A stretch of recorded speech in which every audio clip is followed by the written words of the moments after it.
किन कारणों से आता है जीव गर्भ में।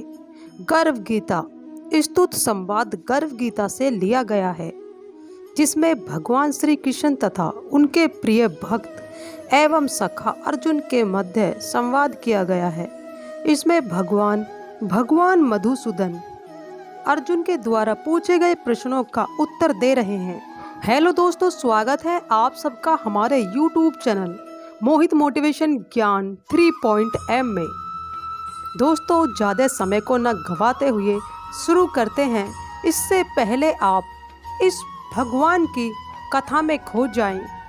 हमारा आपसे छोटा सा निवेदन है, अगर आप हमारे चैनल पर नए हैं तो प्लीज़ वीडियो को लाइक करें, शेयर करें और चैनल को साथ ही साथ सब्सक्राइब करें, ताकि जब भी हम आपकी भक्ति से जुड़े हुए इसी तरह की भागवत गीता, श्री कृष्ण की वाणी, श्री कृष्ण विचार लेकर आए, उसकी नोटिफिकेशन आपको सबसे पहले मिल सके। आइए जानते हैं गर्भ गीता के अनुसार अर्जुन क्या सवाल करते हैं भगवान श्री कृष्ण से। एक समय की बात है, अर्जुन ने भगवान श्री कृष्ण से पूछा कि भगवान, क्या कारण है कि किसी जीव को माँ के गर्भ में आना पड़ता है तथा भांति भांति के कष्ट भोगने पड़ते हैं। ऐसा जीव के किन गुण तथा दोषों के कारण होता है। प्राणी अपने जन्म से पूर्व तो कष्ट भोगता ही है। जन्म लेते समय भी उसे कष्टों से छुटकारा नहीं मिलता।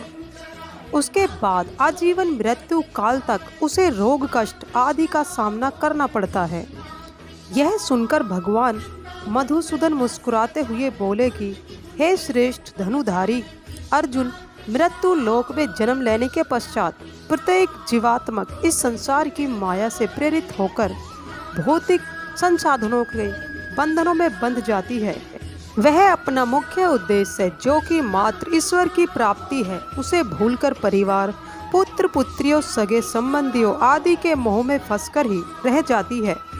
मृत्यु पर्यंत तक इन सभी में फंसे होने के बाद जब जीव का अंतिम समय आता है तो वह अपनी अधूरी इच्छाओं के बारे में ही सोचते हुए प्राण त्याग देता है।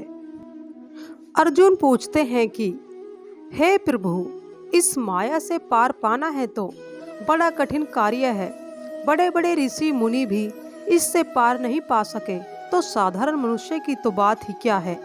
काम, क्रोध, लोभ, मोह और अहंकार, ये 5 ऐसे शत्रु हैं जिनसे मानव दिन रात जूझता रहता है। कृपया यह बताइए कि साधारण मनुष्य इनसे छुटकारा पाकर अपना मन किस प्रकार प्रभु भक्ति की ओर मोड़े, क्योंकि यह मन तो मद मस्तहाती की भांति है, जो कभी टिक कर नहीं रहता। इसकी गति वायु के वेग से भी अधिक तीव्र है।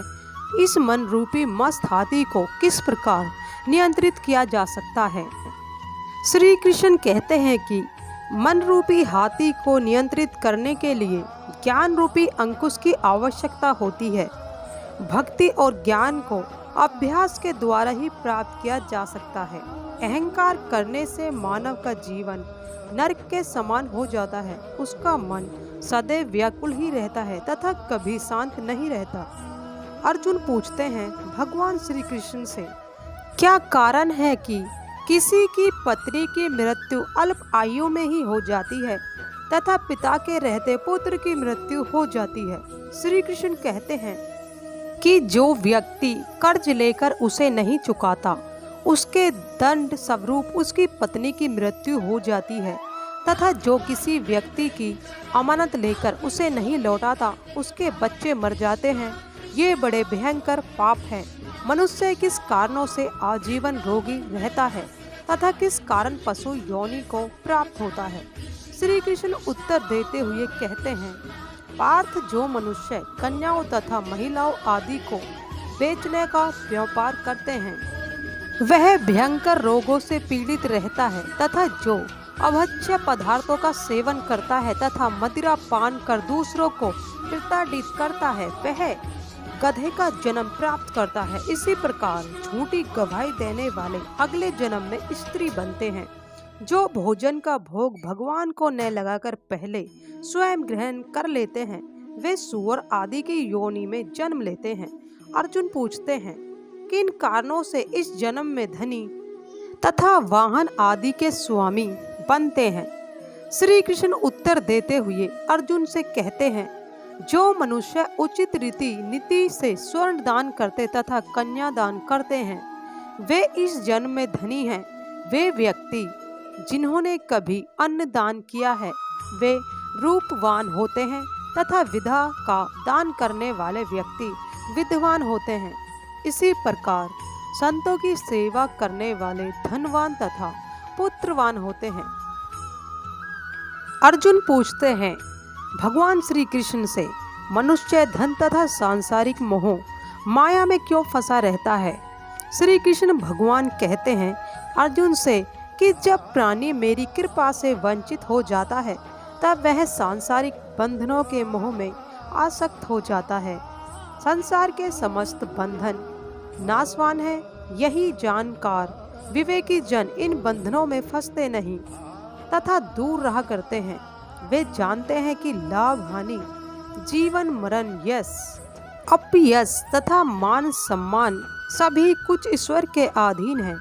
संसार में घटने वाली प्रत्येक घटना परमात्मा की इच्छा से ही घटती है।